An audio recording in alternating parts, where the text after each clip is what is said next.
마치엘입니다. 오늘은 날이면 날마다 돌아오는 그새말 컨텐츠입니다.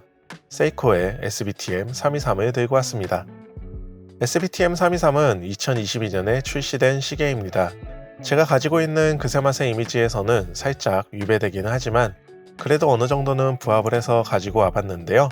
일단은 이 시계도 JDM, 재팬 도메스틱 모델 일본 내수용 시계입니다. 제 느낌상으로는 그새맛 시계라고 했을 때 상대적으로 일본 내수용 시계의 비율이 많다는 느낌이 드는데요. 아무래도 서양 시계 팬분들보다 동양의 시계 팬분들이 평균적으로 더 절제된 느낌의 시계를 좋아하시는 성향이 있어서 그런 게 아닌가 싶은데 그냥 지극히 개인적인 생각이고요. 그새맛이라고 했을 때 다 거기서 거기라고 생각하실 수도 있겠지만 오늘 SBTM323은 확실히 자신만의 개성이 있는 시계라는 생각에 가져와 봤고요. 이 개성을 좀 더 잘 보여드리면 좋겠다 싶어서 오늘은 기존에 리뷰했던 SUR307이나 SBTH007과 약간은 비교를 좀 하도록 하겠습니다. 시계를 처음 봤을 때 가장 먼저 제 눈에 띄었던 건 이 시계의 크리스탈입니다. 사실 눈에 띄는 게 아니라 크리스탈이 잘 안 보이고요. 잘 안 보여서 눈에 띕니다. 세이코의 슈퍼클리어 코팅이 들어간 사파이어 크리스탈을 사용해주고 있는데요. 말 그대로 투명한 느낌입니다. 세이코에 의하면 이 코팅이 양면으로 들어가는 경우 99%까지 빛 반사를 줄여준다고 하는데 이 시계는 양면인지 단면인지 명시된 스펙은 못 찾았지만 육안으로 봤을 때는 양면으로 들어간 것 같습니다. 슈퍼클리어라는 이름이 거창하긴 한데 다른 양면 무반사 코팅 시계들 대비해서 특별히 더 투명하다고 말할 수 있을 정도는 아닌 것 같아서 어느 정도는 마케팅을 위한 스펙이지 않나 싶은데요.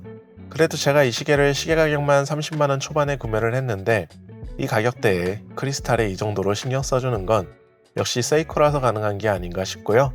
가격을 생각하면 이 크리스탈은 확실히 인상적입니다. 그리고 다이얼을 보시면 다이얼 또한 이 크리스탈의 효과를 극대화하기 위한 노력을 볼 수가 있습니다. 검은 다이얼에 선버스트 패턴이 들어가 있는데요. 선버스트라고 했을 때 느껴지는 일반적인 금속 같은 느낌의 광택이 덜하고 매트한 느낌을 가지고 있습니다. 약간 텍스처가 숯 같다는 느낌인데요. 보통 시계들이 검은 다이얼이라도 크리스탈에서 산란되는 빛 때문에 검은색이 살짝 회색처럼 떠보이기 마련인데 SBTM323은 이 투명한 크리스탈과 숯 같은 다이얼 덕분에 검은색이 검은색으로 보인다고 할 수 있을 것 같습니다. 올레드 TV가 LCD TV 대비해서 가지는 장점 중에 하나가 검은색을 검은색으로 표현할 수 있다는 점인데요. 마치 그런 비슷한 효과를 가지고 있는 것 같고요. 물론 빛이 직접적으로 입사가 되면 어쩔 수 없이 회색으로 보이기는 하는데 주변광만 있는 경우에는 매우 짙은 검은색을 느낄 수가 있습니다. 덕분에 과장되지 않았나 싶을 정도로 대비가 강하게 느껴지는데 이 부분이 상당히 매력적으로 느껴지고 확실히 시계의 이미지가 굉장히 선명합니다.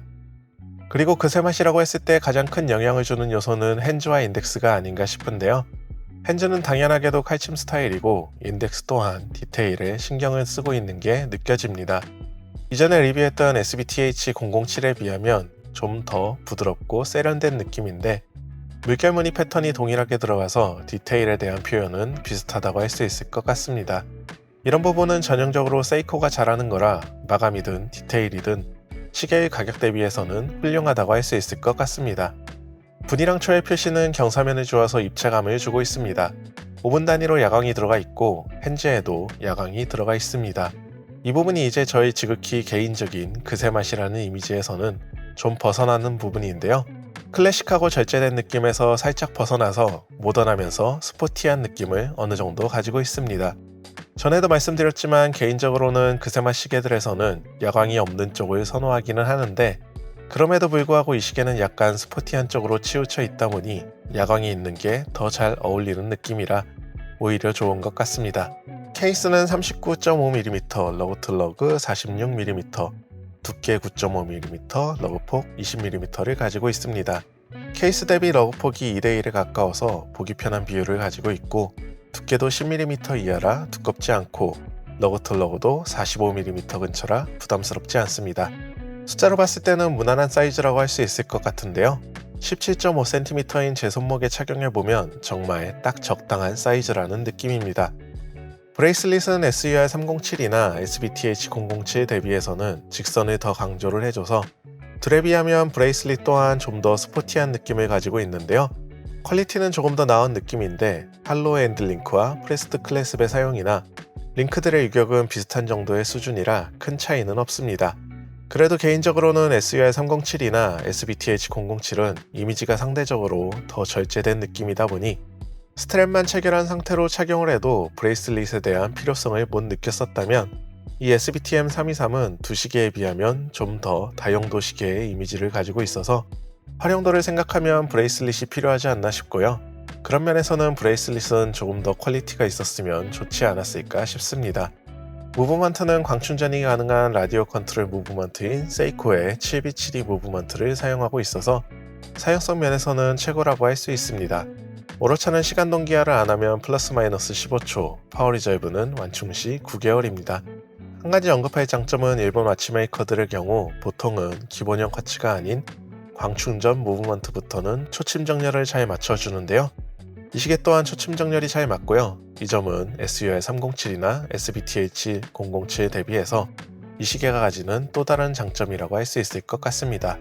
대략적인 이미지 비교를 위해서 오늘 이 SBTM323과 SUR307, SBTH007을 스트랩 체결로 비교를 해봤는데요. 물론 지극히 개인적인 견해이지만 SUR307은 다이어리 음판이라서 그런지 어두운 계열 스트랩과 조합이 제일 잘 어울리는 것 같고요. 다른 시계들 대비해서 깔끔하고 단정한 느낌이 인상적이라면 SBTH007은 다른 시계들 대비 따뜻한 느낌을 주는 샴페인 다이얼과 작은 사이즈에서 오는 클래식한 느낌이 인상적이라고 할 수 있을 것 같습니다. 그리고 마지막으로 SBTM323은 앞에 두 시계에 비하면 좀 더 복잡해서 절제된 인상은 확실히 덜하긴 한데 그래도 스트랩도 나름 잘 소화를 해주고 모던하면서 캐주얼한 느낌이 인상적입니다. 마지막으로 이 시계에 대한 총평을 해보면 이 SBTM323은 그세 맛 중에서도 드레스와 스포츠, 클래식과 모던의 사이 어딘가에 위치하면서 사이즈도 딱 평균인 모난데 없는 다용도 시계라고 할 수 있을 것 같고요. 광충전, 라디오 컨트롤, 사파이어 크리스탈, 100m 방수로 사용성도 매우 뛰어나고 거기에 슈퍼클리어 코팅과 콘트라스트 강한 다이얼로 소재 자체에서 느껴지는 고급스러운 느낌도 가지고 있는데 배송료와 세금 제외 가격이지만 세이코를 포함한 최근 거의 대부분의 와치메이커의 고급화와 그에 따른 가격 인상을 생각해보면 이 시계에 붙은 30만원 초반이라는 가격표는 뭔가 이상할 정도로 낮게 붙은 것 같은 시계가 아닌가 싶습니다. 세이코는 여전히 가성비 시계라고 할 수 있지 않나 싶은데요. 다만 일본 내수용 시계에 한해서입니다.